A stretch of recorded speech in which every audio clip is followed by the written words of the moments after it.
In the quiet village of Akena in Morocco, surrounded by hills that sang with the wind and rivers that whispered old secrets, lived a young woman named Nena. She was the kind of beauty that wasn't loud. Her skin was smooth like roasted ground nuts, her eyes deep like night rain, and her laughter warmed the soul. But beyond beauty, Nena had a heart, gentle, strong, and patient.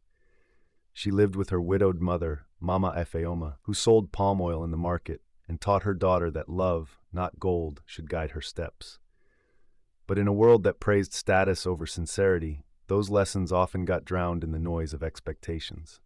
Now Nena had known Obidi since they were children, Obidi the farmer boy.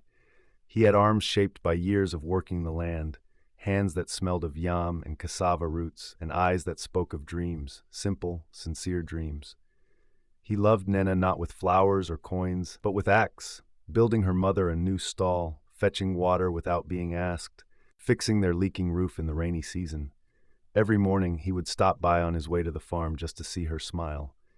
"You smile, and the sun rests a bit easier on my back," he'd say. They were inseparable. Everyone in Akena knew they were destined.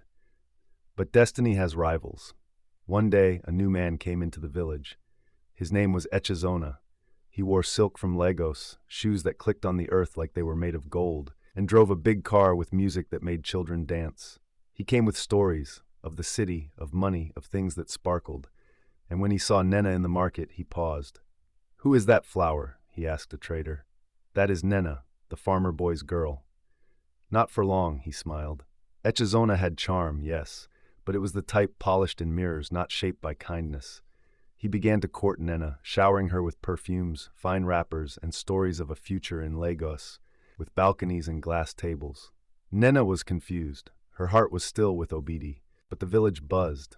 "Why settle for a farmer," they whispered, "when a prince offers you the city?" Even Mama Ifeoma, once full of wisdom, began to waver. "My daughter," she said one night, "Obidi is good, but can goodness build you a house with tiles?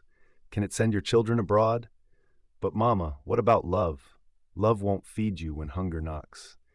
And so Nena made the choice that many make when fear dresses up as wisdom. She said goodbye to Obidi. The day she left for Lagos with Echezona, Obidi stood by the village edge, holding a small wooden necklace he'd carved for her. She didn't look back, but her heart trembled. Lagos was a new world, lights, noise, fast living. Echezona placed Nena in a furnished apartment, gave her cards to shop, introduced her as my wife-to-be at parties. But soon things began to shift. Echezona traveled often. He returned with lipstick on his shirts and perfume that wasn't hers. When Nena questioned, he smiled. "This is Lagos, my dear. A man must network." Then the credit card stopped working. Then the apartment rent was unpaid. Then he started yelling, "You think you're special? I picked you from the village." And one day he didn't return at all. Nena waited. One day, 2, 3 weeks. She went to his office. He was gone, vanished. Alone, heartbroken, ashamed, Nena had nowhere to go. She sold the last of her jewelry, packed her bags, and returned to Akena with eyes full of regret. The village didn't say much. They had seen too many tales like hers. Mama Ifeoma wept, holding her tightly. "You are home, my child. That is what matters." But what of Obidi? He was still in the village, still farming, but he had changed. Not bitter, not cruel, but quieter. When Nena approached him one morning by the riverside, he paused. "I don't expect forgiveness," she said, eyes low, "but I want you to know I was wrong." He nodded, said nothing, just kept washing his harvested yams. She turned to leave, but he said softly, "Did you keep the necklace?" She stopped, slowly reached into her bag and pulled out the small wooden piece worn by time. "I wore it, even when I was gone," she whispered. He looked at her, really looked. "Then maybe," he said, "your heart never left." Days turned into weeks. They began talking again, about the past, about life.